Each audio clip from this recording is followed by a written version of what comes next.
Doctor Rajesh Ambedkar यांचे मी शब्दसिंहाने स्वागत करतो आणि त्यांनी तुम्हाला मार्गदर्शन करावं अशी मी त्यांना विनंती करतो.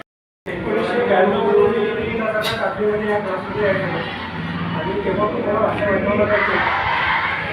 त्याला वारंवार पाणी प्यायची इच्छा निर्माण होईल आणि त्याला थकवा जाणवेल. एखादी धाव जर त्याला झाला तर तो जसं त्याचा लवकर भरता येते, त्याला शुगरची बिमारी आहे, त्याचा नाव लवकर भरणार नाही.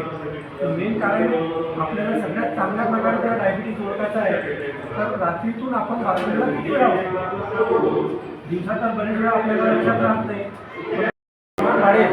कारण त्या तो जो व्यक्ती बनवतो तो जो कचोरी विकणारा आहे किंवा समोर आपल्या शहरांमध्ये आता हळूहळू आमच्या बंगालमध्ये विवेकानंद